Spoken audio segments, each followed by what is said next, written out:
En la porción de esta semana, como les explicaba, en ese pedacito de pan que Dios nos va a entregar hoy, vamos a aprender algo interesante, algo que nos va a llamar mucho la atención, y es el momento cuando Moisés llega a Egipto para rescatar al pueblo que está oprimido. Y yo quiero que leamos ese momento donde prácticamente Moisés trata de reclamarle a Dios. Si hay un hombre en la Biblia que de alguna manera fue muy amado por Dios, fue Moisés, porque Moisés se atrevió a decirle cosas a Dios que quizás ningún hombre se lo dijo. Sin embargo, Dios se las permitió. No sé qué había realmente en el corazón de Moisés que fue tan amado por él. Moisés fue el único que le pidió a Dios ver su rostro. Moisés se atrevió a decirle a Dios, si vas a matar a este pueblo, pues también me matas a mí. Y esas cosas solo las vemos en Moisés, esas características. Aunque en el maestro vamos a encontrar otras muy parecidas, pero estamos hablando hoy de Moisés. Entonces Moisés tuvo que haber sido muy querido por Dios porque de alguna manera hablaba con Dios como hablar con un amigo. Y en esta parashá vamos a encontrar que Moisés le reclama a Dios o le quiere reclamar a Dios que una vez que él ha llegado a Egipto para librar al pueblo, resulta ser que el pueblo está más oprimido, está pasando por mayor sufrimiento.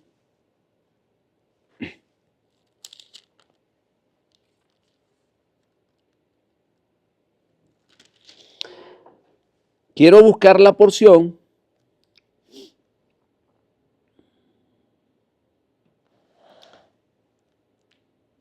versículo 22, capítulo 5 del libro de Éxodo.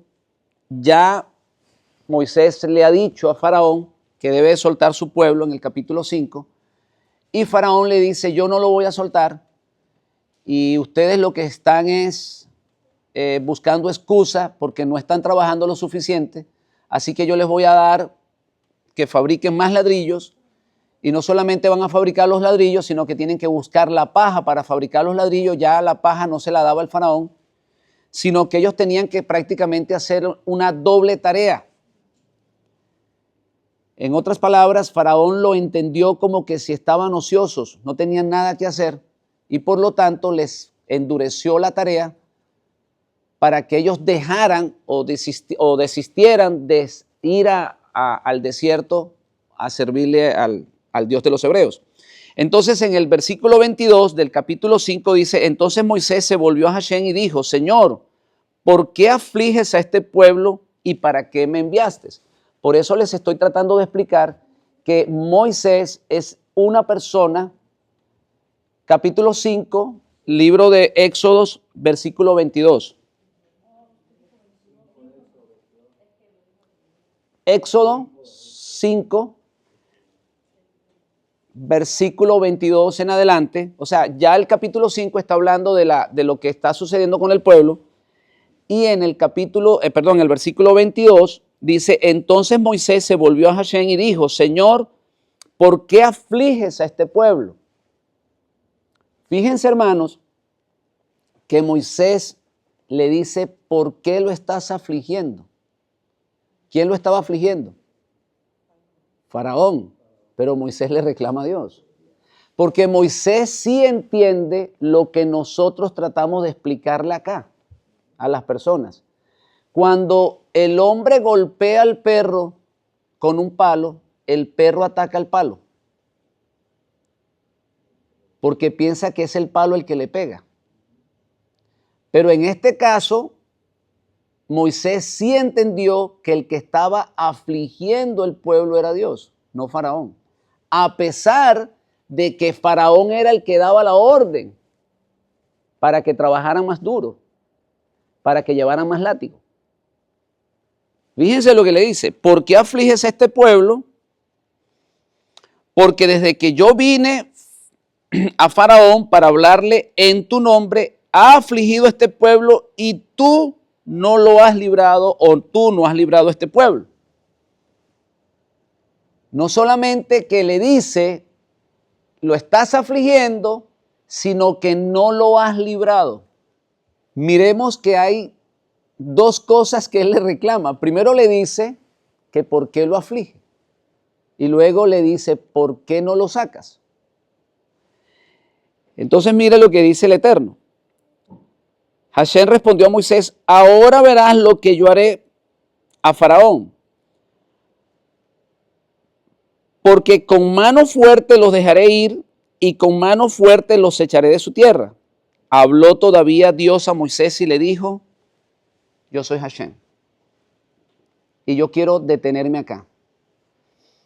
Para las personas que no entienden por qué él dice estas palabras, yo soy Hashem, déjeme explicarle que la palabra Hashem, cuando Dios utiliza el término Hashem, o traducido muy mal por Jehová, en hebreo es Yuhei Bahei, yo soy el que soy. Esa palabra tiene que ver con los atributos de misericordia de Dios. O sea, que cuando se refiere al Eterno como Dios, se refiere a justicia.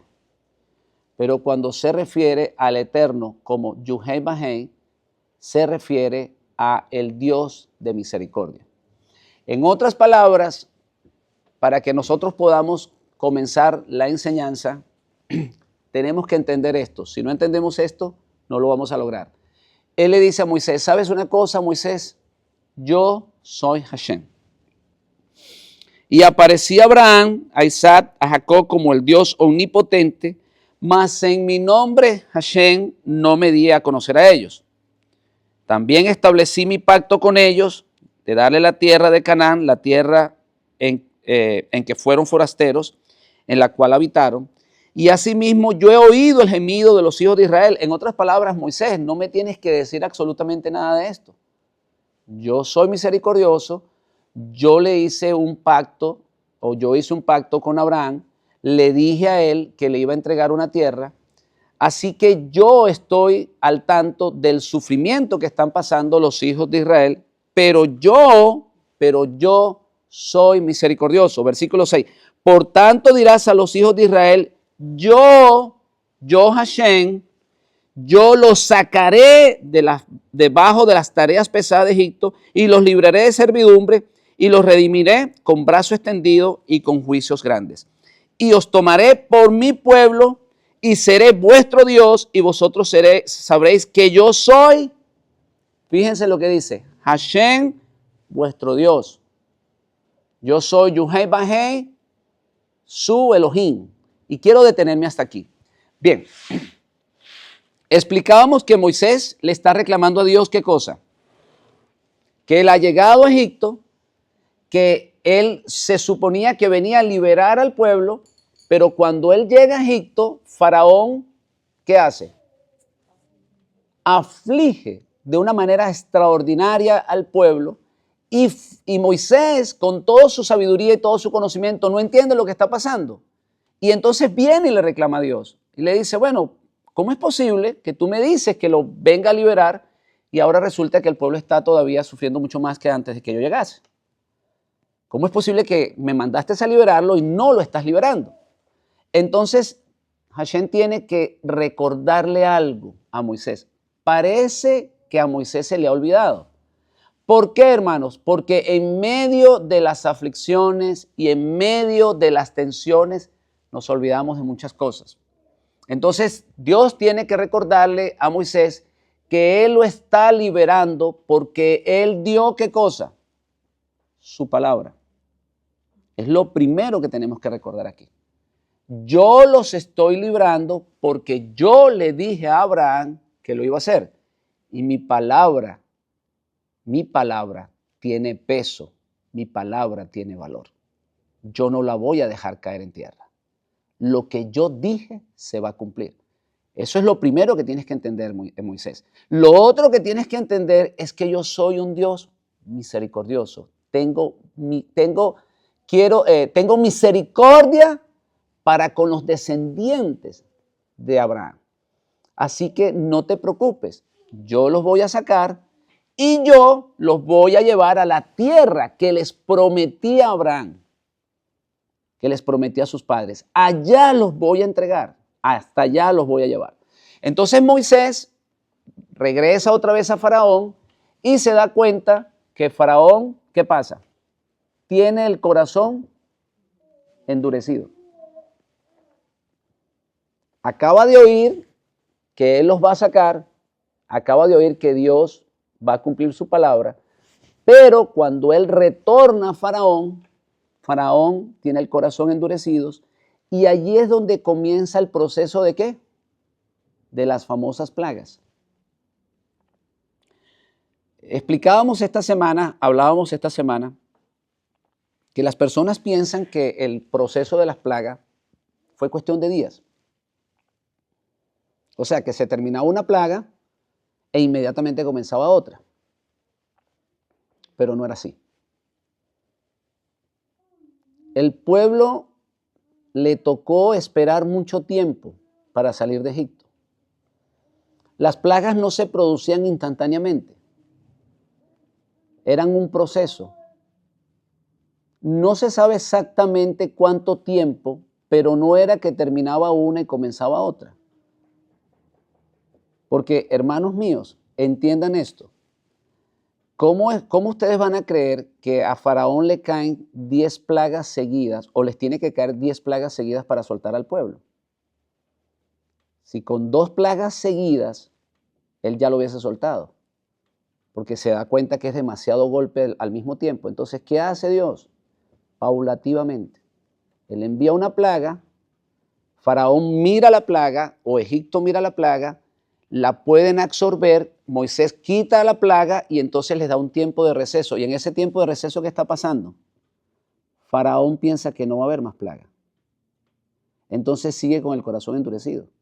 Entonces Dios tiene que venir más tarde, ya con un tiempo más tarde, con otra plaga.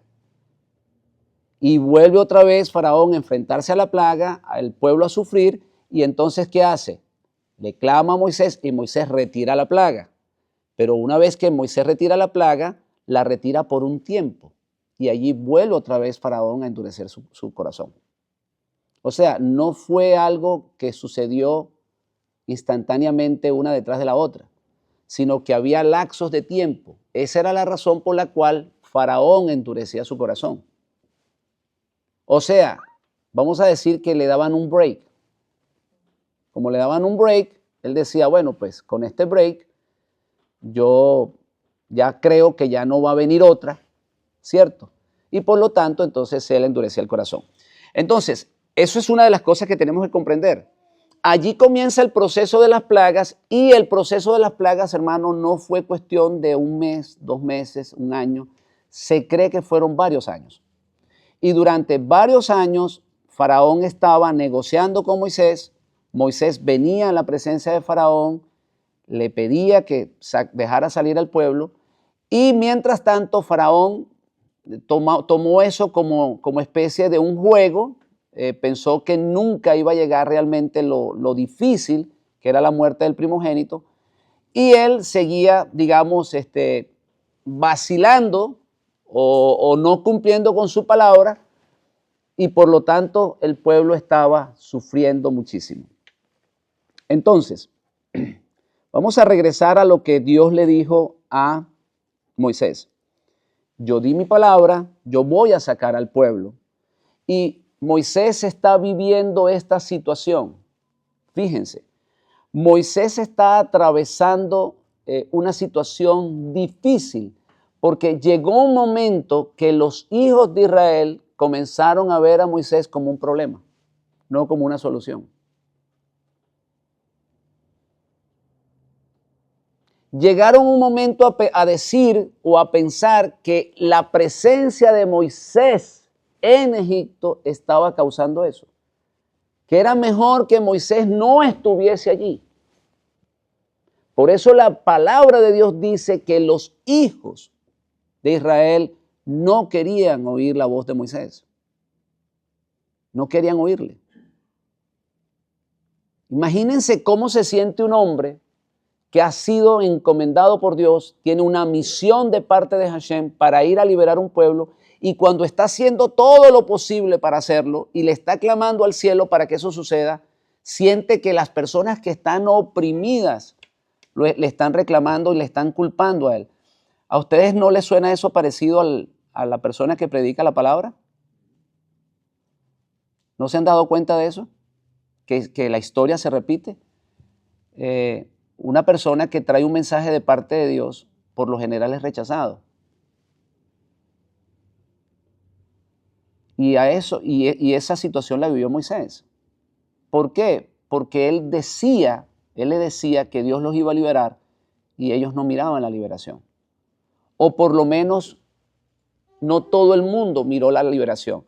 Así que Dios tiene que endurecer mucho más el corazón de Faraón, al punto que Moisés tiene que decirle a Faraón: mira, va a suceder algo y yo no quiero que esto suceda. Recordemos, hermanos, que entre el Faraón que se tiene que enfrentar Moisés y Moisés hay una relación de amigos. ¿Sí lo sabían? Crecieron juntos, eran como hermanos.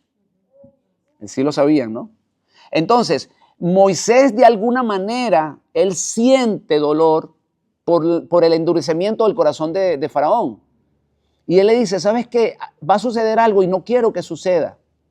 Y es que tu hijo va a morir. Si tú sigues en desobediencia, tu hijo va a morir. Y Moisés viene con todas las buenas intenciones y le dice: por favor, ya para esto, porque no esperes que llegue lo peor para que tú dejes soltar al pueblo. Sin embargo, ya nosotros conocemos la historia, que fue tan duro, digamos, el corazón endurecido de Faraón, que él sencillamente no obedeció la voz de Moisés, y conocemos las consecuencias. Vino la plaga de la muerte y allí el hijo del Faraón pues pagó las consecuencias. Entonces, dijimos que esto fue un proceso de años. Dijimos que el pueblo llegó un momento a no creerle a Moisés y no quería oír a Moisés. Y dijimos que Moisés le está reclamando a Dios que por qué desde que él llegó el pueblo está más afligido y que él no lo termina de sacar. Cualquiera de nosotros, hermanos míos, pensaríamos como pensó Moisés. Esto no tiene lógica, no tiene sentido, porque así pensamos los hombres. Fíjense, Dios dice en su palabra que Él oyó la aflicción de su pueblo, y Él decidió irlos a rescatar.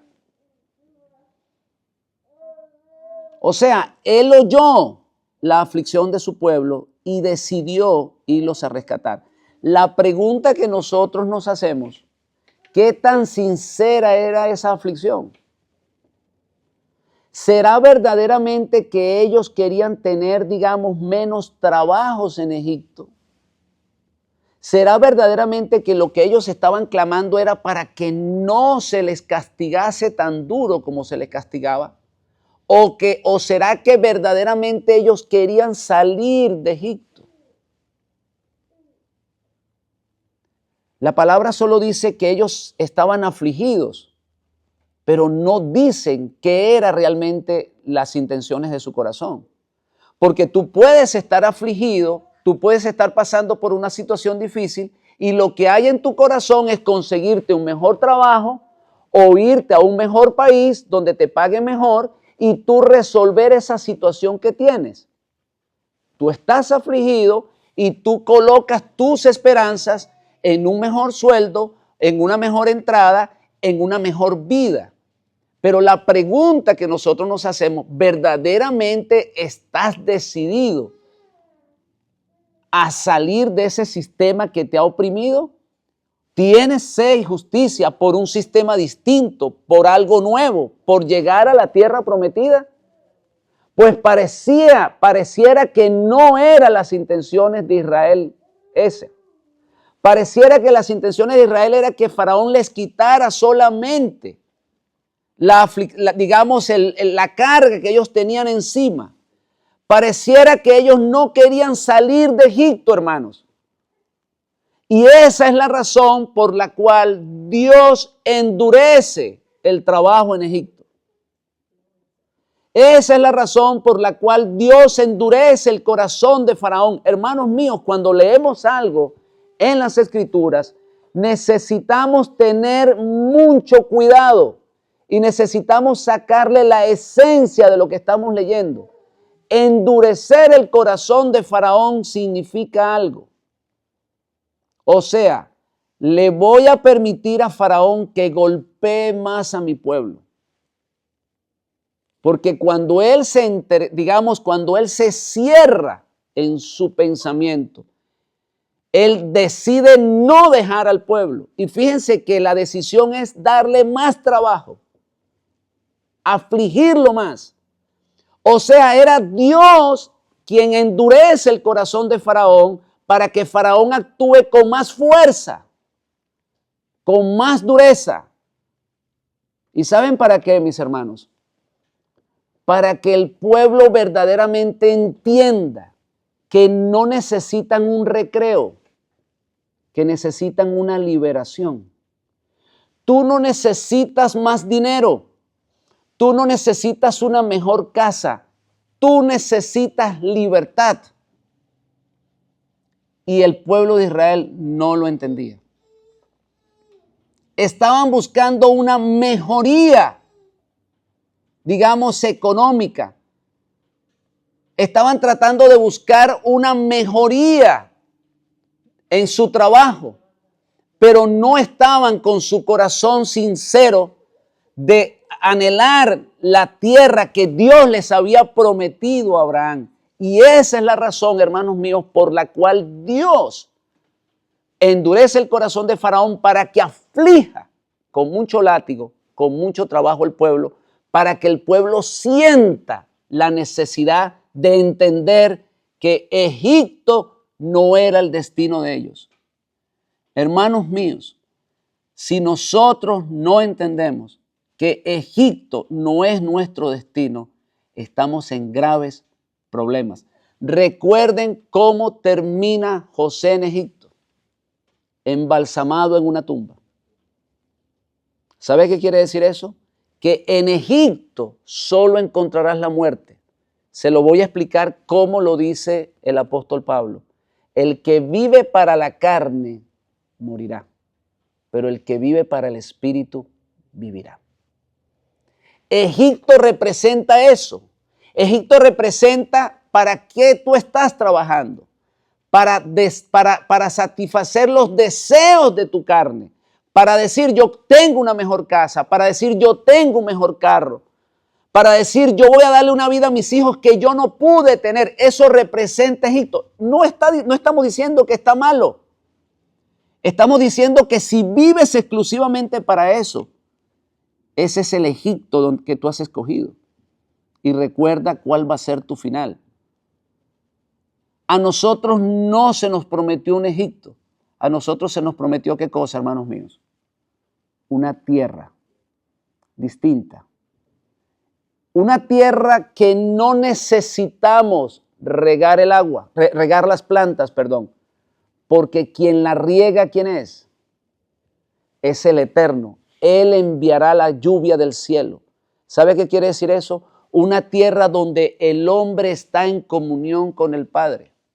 Cuando tú riegas personalmente la tierra, es porque tú no estás mirando al cielo. O sea, tú no tienes una comunicación con Dios. Pero cuando tú riegas y oras, tienes una comunicación y le dices, Padre, envía la lluvia. Entonces, la tierra que Dios envía lluvia quiere decir una tierra donde tú estás en comunión con Él. Egipto, te desconectas de Dios. ¿Sabes por qué? Porque en Egipto hay un río que riega la tierra. No necesitas de clamar al cielo. Pero en la tierra de Canaán no. En la tierra de Canaán tienes que clamar al cielo. En la tierra de Canaán la lluvia viene de arriba, no viene del río. ¿Entendemos esto? Egipto, hermanos, representa el mundo que tú fabricas sin Dios. La tierra prometida es el mundo que Dios quiere darte en comunión con Él. Por eso Él la tierra de Canaán la riega Él. Tú haces una parte y yo hago otra. Somos socios. En Egipto no. En Egipto Dios no existe. En Egipto existe un faraón. En Egipto existe el hombre, separado totalmente de Dios. Y cuando vives en Egipto, tu destino es ese, una tumba. Pero cuando vives en Canaán, tu destino no es Canaán. Tu destino es la gloria, la eternidad, la vida con el Padre para siempre. ¿Por qué? Porque estás conviviendo con Él, estás viviendo con Él, estás haciendo las cosas a su lado, juntamente con Él. ¿Entendemos esto, hermanos? Israel probablemente no lo entendía. Israel pensaba que Dios venía a librarlo solamente de esa aflicción. Quizás ellos pensaban que Dios le iba a quitar el yugo de Faraón, pero que se iban a quedar en Egipto. De hecho, hermanos míos, a pesar de todos los esfuerzos de Dios para hacerle entender al pueblo de Israel a través del sufrimiento que tenían que dejar Egipto, lamentablemente no todo el pueblo salió. Es un tema que las personas ignoran, porque cuando vemos las películas pensamos que todo Israel salió de Egipto y que no quedó un solo israelita. Y que como Moisés dijo, ni siquiera una pezuña dejaremos aquí. Entonces pues salió el ganado, salieron todos los israelitas y no quedó nadie de ellos allí. La mala noticia, hermanos, es que sí quedaron muchos. De hecho, se dice que solo el 20% de los israelitas salieron de Egipto. El 80% quedó allá. Según la información que el mismo pueblo hebreo tiene. Lo dicen ellos, lo confiesan ellos. No lo dicen los cristianos, lo dice el mismo pueblo hebreo. Probablemente solo el 20% de los hebreos salieron, 80% se quedaron. Ahora ustedes van a entender por qué Dios endureció el corazón de Faraón. Si no endurece el corazón del Faraón, probablemente no sale el 20%. Por eso tenemos que entender por qué Dios le dice a Moisés, Moisés, yo soy un Dios misericordioso. Y porque tengo misericordia del pueblo es que voy a endurecer el corazón de Faraón para sacarlo, porque el pueblo está entenebrecido. Él no entiende verdaderamente el propósito que yo tengo con ellos. Mi propósito no es solamente liberarlos de una carga que Faraón ha colocado sobre ellos, sino entregarle algo más. Entregarle una tierra prometida, pero no es solamente una tierra, es entregarle la vida eterna. Ellos no lo entendían. ¿Y saben por qué no los entendían? Porque podemos leer en las Escrituras que el pueblo en muchas ocasiones quería ¿qué cosa? Regresar, retornar a Egipto. ¿Entendemos esto? Cuando leemos las Escrituras, podemos leer que el corazón del hebreo se quedó allá. Y como dicen, Moisés sacó a Israel de Egipto, pero no pudo sacar a Egipto del corazón de ellos. Hermanos, lo que está escrito en este libro no es para que nosotros lo leamos como una historia interesante. Es para que aprendamos, para no cometer los mismos errores de ellos. ¿Por qué tiene Dios que aplicar la fuerza para rescatarnos? ¿Por qué Dios tiene que permitir que nosotros caigamos en estados de sufrimiento tan grande para que nosotros podamos reaccionar? Para que podamos despertar. ¿Saben por qué? Porque nos aferramos a algo que no tiene validez. Nos aferramos a lo que miramos. Nos aferramos a las cosas que podemos ver, que podemos tocar, que podemos sentir. Nos aferramos a lo que nuestro cuerpo pide.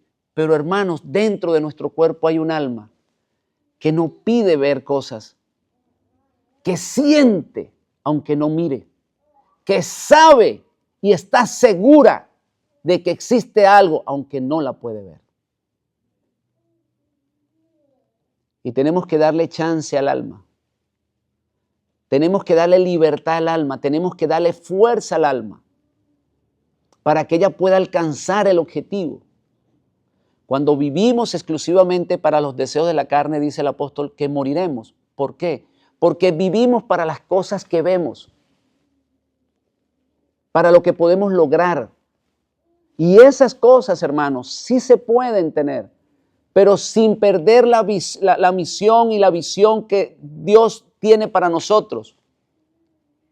No es malo la bendición, pero cuando la bendición te separa de Dios, entonces es dañina. Hemos visto el caso de muchas personas que se han ganado la lotería, ¿cierto? Y terminan divorciándose. Vemos familias separadas precisamente por tratar de buscar la bendición económica. Hay cosas que parecen buenas, pero no son.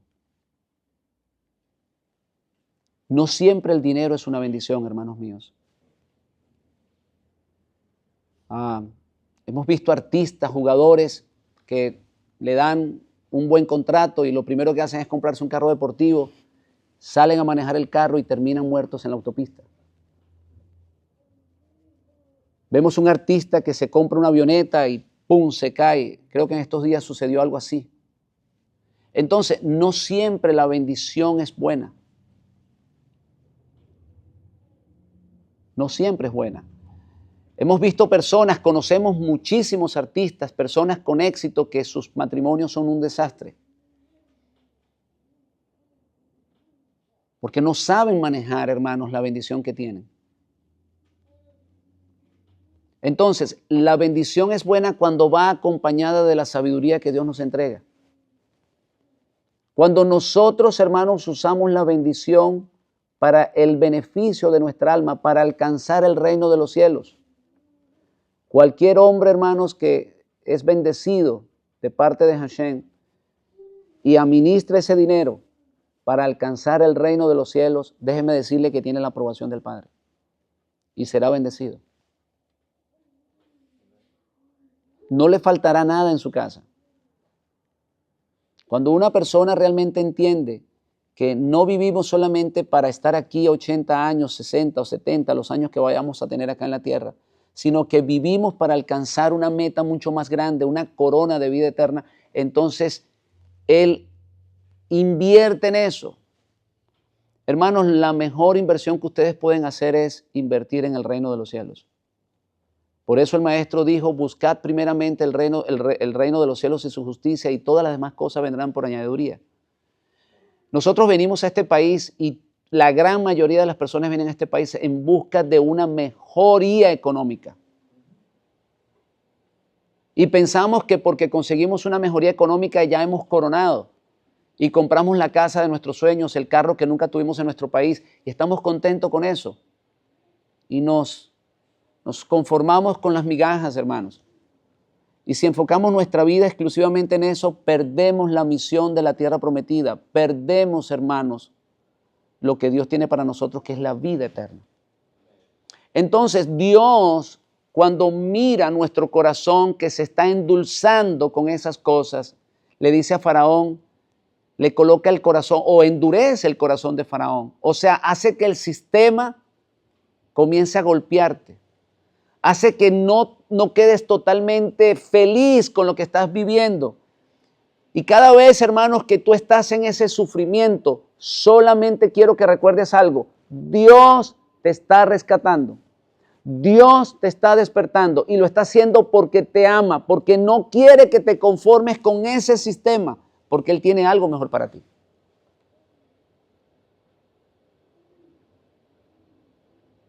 El sufrimiento, hermanos, que Dios permite en las personas, lo hace porque tiene grandes metas con los hombres. porque quiere entregarnos algo muy grande. Pero digamos, en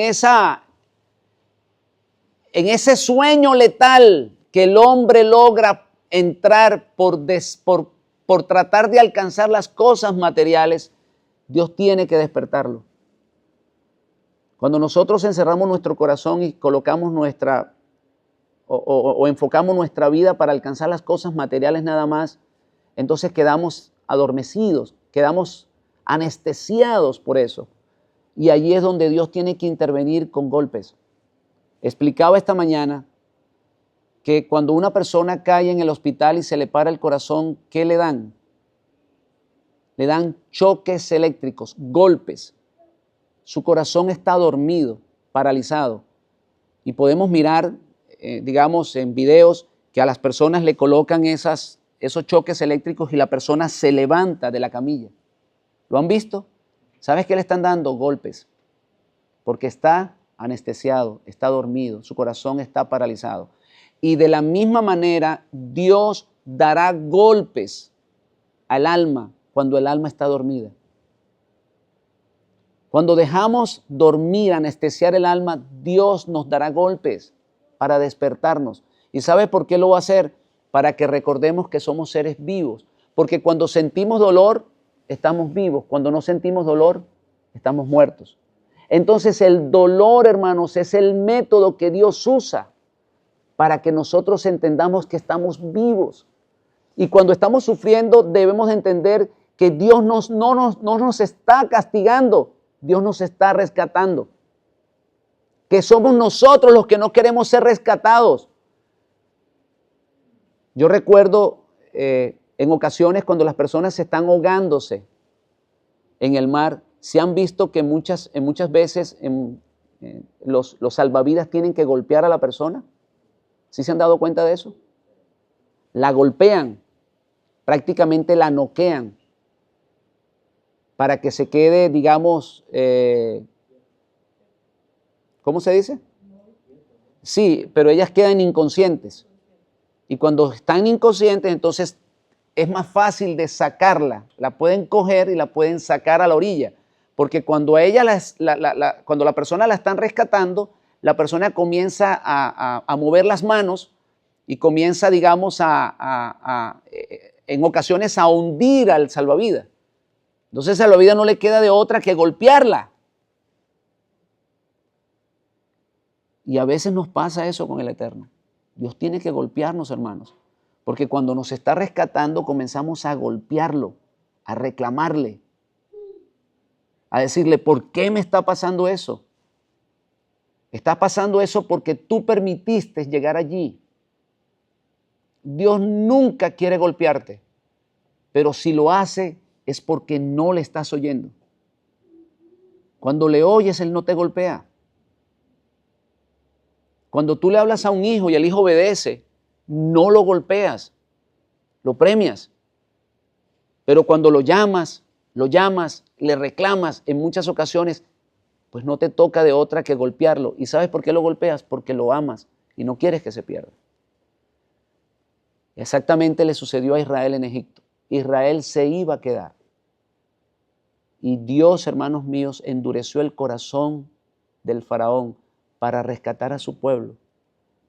Eso es difícil de entenderlo porque nosotros no conocemos lo que hay en el corazón de una persona. En ocasiones, hermanos, decimos, ¿por qué esa persona está sufriendo? ¿Dónde está Dios? ¿Por qué Dios no hace algo? ¿Saben algo? Ese es el momento donde Dios más está actuando con la persona. En ese sufrimiento Dios está actuando, está hablando con la persona, está cerca de él, buscando la idea de que esa persona entienda que debe de abandonar el pecado, que debe de abandonar Egipto. Porque Dios tiene algo mejor para él. ¿Entendemos esto, hermanos?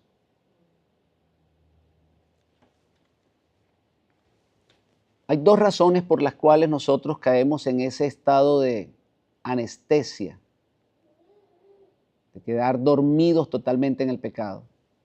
Una es cuando no colocamos un freno. Cuando constantemente pecamos, no nos arrepentimos, seguimos en el pecado y cada vez nos hundimos y nos hundimos más. Y llega un momento que se nos va a hacer casi imposible salir de allí. Esa es una manera de llegar allí. La otra manera, hermanos, es cuando comenzamos a saborear el pecado. Y el pecado nos parece sabroso. Cuando nosotros disfrutamos del mal, cuando tú disfrutas del mal, nunca Dios te va a rescatar de allí. ¿Y sabes por qué? Porque Dios te dio libertad de escoger lo bueno y lo malo. Y si tú por cuenta propia has determinado escoger lo malo, Dios te lo va a respetar. Dios no te va a sacar porque tú lo estás saboreando.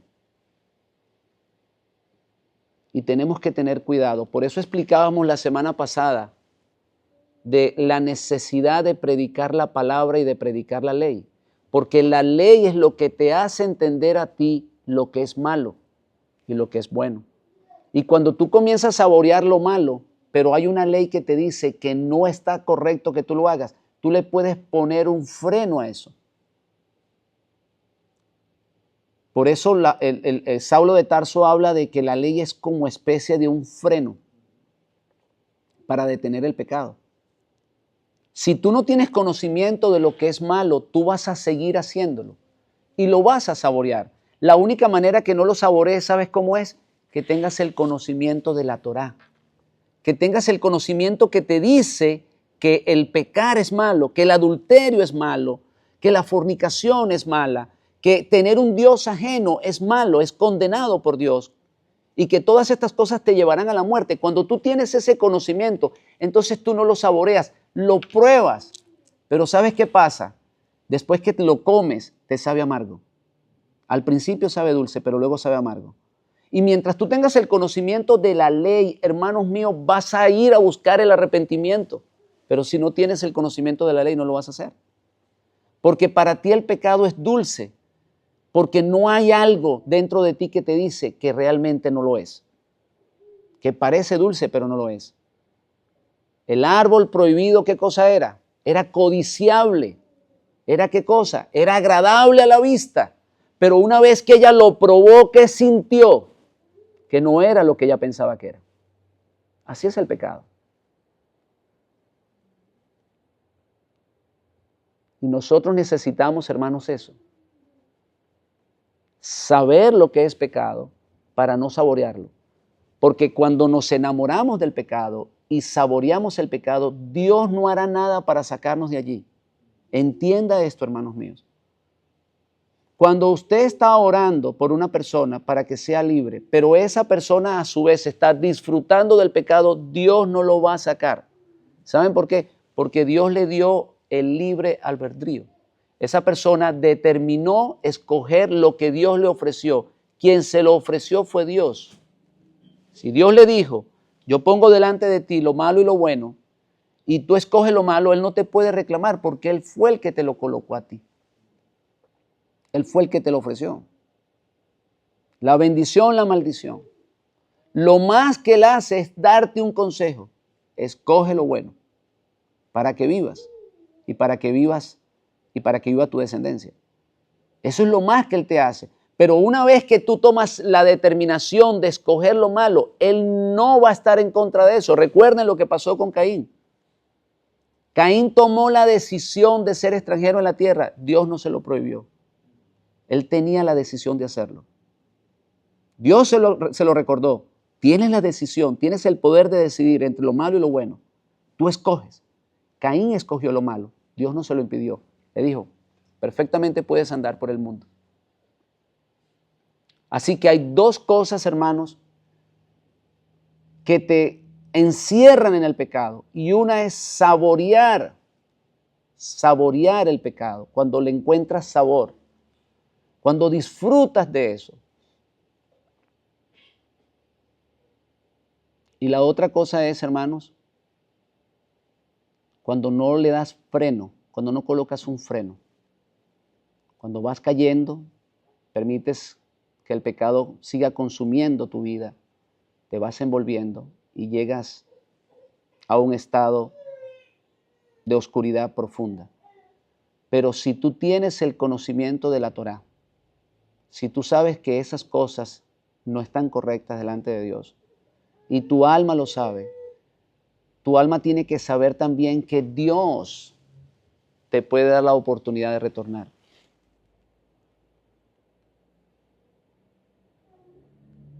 Y que tú tienes la decisión, hermanos, de escoger lo bueno también. Que así como escogiste un día el camino malo, también puedes escoger lo bueno y puedes retornar. Nadie, absolutamente nadie, cuando tú tomes la decisión de retornar, puede detenerte. No importa qué tan profundo tú hayas caído. Si tú en el fondo de tu corazón determinas salir de ese sistema, si determinas huir del pecado, si quieres alcanzar la luz, no hay nada que te lo impida. ¿Han leído Romanos 8? Porque no hay fuerza, no hay espíritu, no hay potestades, no hay algo creado, no hay algo que esté por crear que nos pueda separar del amor de Dios. Cuando tu alma entiende que sin el Padre tú no puedes vivir, no hay ninguna fuerza, hermanos, que te lo impida. No existe. No le creas a esa voz que te está diciendo que no puedes salir de allí. Hay una voz detrás de ti que te dice, no vas a salir. Estás condenado, no vas a salir de Egipto, no vas a salir de este sistema, no vas a salir del pecado. Esa voz está constantemente detrás de ti, hablándote al oído. Pero si en el fondo de verdad tú deseas encontrar la luz, no hay fuerza que lo impida. No pienses que el control lo tiene Satanás. ¿Sabes algo? Lo más grande y más maravilloso que Dios le entregó al hombre fue tener el derecho de decidir. Yo decido la vida o yo decido la muerte. Y cuando tú decides la vida, hermanos míos, no hay ninguna fuerza que se pueda oponer a eso. Y eso tienes que recordarlo. Necesitas conocer la ley, conocer la palabra para distinguir entre lo bueno y lo malo, para que sepas escoger lo bueno. Si no sabes lo que es bueno, nunca sabrás, no podrás escoger correctamente. Necesitas estudiar la Torá y cuando la Torá haya llegado a tu corazón, entonces tú tendrás que decidir si seguir el camino correcto, la bendición, o escoger el camino de la maldición. Pero tú eres el que lo decides. Y en ocasiones, por amor a tu alma, Dios va a oprimirte. Dios va a aplicar fuerzas que te van a doler para que reacciones, para que entiendas que si te quedas allí, vas a morir.